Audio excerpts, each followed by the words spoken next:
Hello students, कैसे हैं आप सब लोग। जैसा कि आप लोगों को पता होगा, जब जब नीट एग्जाम की बात आती है तो सब लोगों के मन में रहता है कि ये कहाँ एक महीने में नीट एग्जाम क्लियर हो पाएगा। लेकिन मैं आप लोगों को बता दूं कि अगर कोई बच्चा फुल फोकस के साथ अगर नीट एग्जाम में अगर लग जाता है तो वो 100% नीट एग्जाम को फर्स्ट अटेम्प्ट में क्लियर कर सकता है।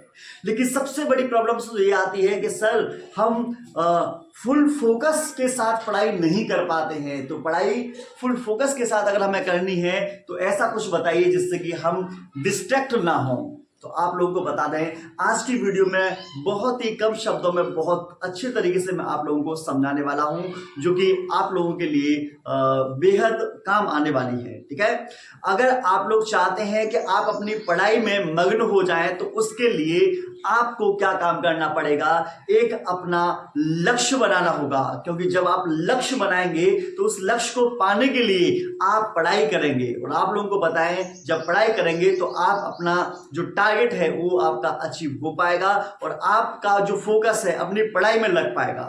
लेकिन मान लीजिए आप पढ़ाई करते हैं लेकिन उस समय डिस्ट्रैक्शन आती हैं, तो देखिए डिस्ट्रैक्शन को मैं आप लोगों से कितना भी कहूं कि बेटा आप मोबाइल मत चलाइए, ठीक है, दोस्तों के साथ मत घूमिए, या मैं आपसे कहूं कि बेटा आप टाइम वेस्ट मत करिए, या मोबाइल में गेम मत खेलिए, या टीवी मत देखिए, तो मैं आप लोगों को बता दूं, मैं सिर्फ बता सकता हूं। आप लोगों को अपने ऊपर सेल्फ कंट्रोल करना पड़ेगा।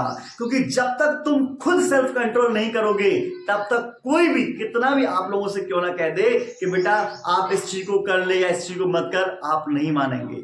आपको बता दें, एक समय ऐसा था कि जब मुझसे कोई मतलब कि आज के समय हमें बच्चों से कहना पड़ता है कि बेटा पढ़ ले, लेकिन हमसे किसी ने ये नहीं कहा कि बेटा तू पढ़। लेकिन हमारे अंदर जुनून था पढ़ने का तो हम खुद से पढ़े। तो उसी हिसाब से अगर देखा जाए तो अगर आप लोगों को नीट एग्जाम क्लियर करना है या अदर एमबीबीएस नर्सिंग हो या कोई सा भी अदर एग्जाम हो, कंपटीशन एग्जाम अगर क्लियर करना है तो दूसरा आपसे कहे, ठीक है, ये मायने नहीं रखता। आपका एग्जाम है, आपका फ्यूचर है, आपको खुद डिसाइड करना होगा कि मुझे पढ़ना है या बाहर घूमने के लिए जाना है। ठीक है, कोई दूसरे के ऊपर नहीं आएगा। आपको बता दें, आप दूसरे के ऊपर डाल दें कि भाई जिस समय पढ़ना था कि हम घूमने चले गए थे, ये हो गया था, वो हो गया था, हजार बहाने बन जाते हैं। ठीक है, लेकिन बहाने बनाने से लाख गुना बढ़िया है कि आप अपने टारगेट में लग जाइए। ठीक है, टारगेट में लगोगे, कुछ हासिल होगा तो नाम होगा, नहीं तो आप लोगों को बता दें, आज के समय में जब तक सफलता नहीं मिलती, असफल व्यक्ति को हर व्यक्ति नकार देता है। और हर व्यक्ति, कोई भी व्यक्ति क्यों ना सही, हर व्यक्ति उस व्यक्ति को अलग ही नजरिए से देखता है। तो आज के समय सिर्फ पूछ उसकी होती है जिस व्यक्ति के पास सक्सेस होती है। तो आप एक चीज हमेशा ध्यान रखें कि आप अपने टारगेट में ऐसे मग्न हो जाएं कि जब तक टारगेट हासिल ना हो जाए तब तक आप लोगों को नींद, चैन, सब लोगों को सब चीज आप लोगों को त्याग देना होगा। ठीक है, उसके साथ साथ में आप लोगों के मन में रहता है कि सर आपको ये बताइए कि टारगेट अचीव करने के लिए हमारे पास मात्र 1 महीना है, कितने घंटे पढ़ लें। आपको बता दें, आप अपना घंटे के हिसाब से डिसाइड मत कीजिए, आप डिसाइड कीजिए अपने टारगेट के हिसाब से कि हमारे पास ये मान के चलिए कि 30 या 35 डेज या 40 डेज बचे हुए हैं और हमारे पास सिलेबस कितना बचा हुआ है, उस सिलेबस के हिसाब से आप तैयारी कीजिए। क्योंकि हमें विद इन जो भी टाइमिंग बचा हुआ है उस टाइमिंग के आधार पर हमें सारा सिलेबस क्या है कवर करना है। तो आप अपनी टाइमिंग को इस तरीके से डिसाइड कीजिएगा कि आपका पूरा सिलेबस होना चाहिए, आपका जो टारगेट है वो अचीव होना चाहिए। सारे के सारे चैप्टर्स फिजिक्स, केमिस्ट्री, बायोलॉजी के वो आप लोगों के कवर होने चाहिए। ठीक है, आपने ये देख लिया कि भाई हमारे पास हमने 6 घंटे या 8 घंटे पढ़ना है, आपने पढ़ तो लिया लेकिन आपके बहुत सारे चैप्टर्स ऐसे हैं जो छूट रहे हैं। तो इसका मतलब ये कि जब आपका नीट एग्जाम होगा तो वहां पर आप लोगों को प्रॉब्लम्स आएगी।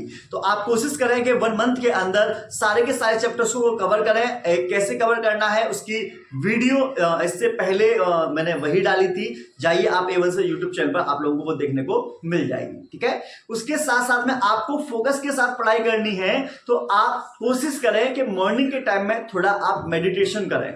जिससे कि माइंड के अंदर जितना भी कचरा भरा हुआ है, जितने नेगेटिव थॉट्स बड़े हुए हैं, पहले आप उन्हें बाहर निकालिए, माइंड को रिफ्रेश कीजिए। माइंड जब रिफ्रेश हो जाएगा, जब आप अपने काम पर उतरेंगे, तो आपका जो काम होगा परफेक्ट होगा। जो भी याद करेंगे वो भी अच्छे तरीके से आपको याद कर पाएंगे।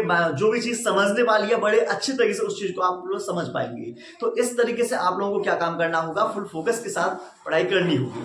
और कोशिश यही करें कि जो भी डिस्ट्रैक्शन वाली चीजें हैं, मैं बार बार यही बोल रहा हूं, क्योंकि आज के समय पढ़ाई इसीलिए नहीं हो पाती क्योंकि हम लोग डिस्ट्रैक्ट हो जाते हैं अपने इंस्टाग्राम से लेकर, फेसबुक से लेकर, या मान लो व्हाट्सएप से लेकर, अपने फ्रेंड्स को लेकर, अपने या मूवीज वगैरह लेकर। ये सब चीजें जो होती है हमको बहुत ज्यादा डिस्ट्रैक्ट करती हैं। आप इनसे दूरी बनाकर रखें जब तक आप लोगों का एग्जाम नहीं हो जाता, ठीक है। उसके साथ साथ में अगर कोई भी प्रॉब्लम्स अगर आप लोगों को आती है तो हम आप लोगों के साथ है ही हैं। लेकिन मैं लास्ट में एक ही बात कहना चाहूंगा, मैं हर वीडियो में अब मैं कोशिश करूंगा कि मैं बोलूं जिससे कि आप लोग समझ सकें कि आपका एग्जाम तब तक क्लियर नहीं होगा जब तक आपकी पढ़ाई उस हिसाब से नहीं होगी कि आज आप पढ़ाई कर रहे हैं और आपके मन में ये चलना चाहिए कि कल आप लोगों का एग्जाम है। और आपने देखा होगा कि एग्जाम से एक दिन पहले हम जो तैयारी करते हैं, जो जुनून के साथ तैयारी करते हैं, जो पढ़ते हैं, बहुत अच्छे तरीके से पढ़ते हैं और हम टाइम नहीं देखते, लगातार हम अच्छे तरीके से पूरी जी जान लगा देते हैं। अगर आप लोगों ने 40 डे तक इसी तरीके से तैयारी करी, ठीक है, आपने पूरी जी जान लगा दी, तो मैं मानता हूं कि आप लोगों को सिलेक्शन लेने से कोई भी व्यक्ति नहीं रोक सकता।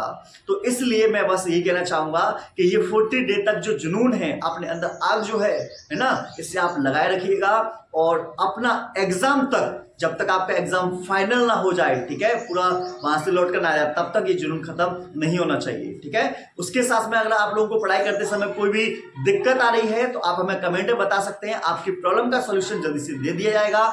आप लोगों को मिलते हैं नेक्स्ट वीडियो में।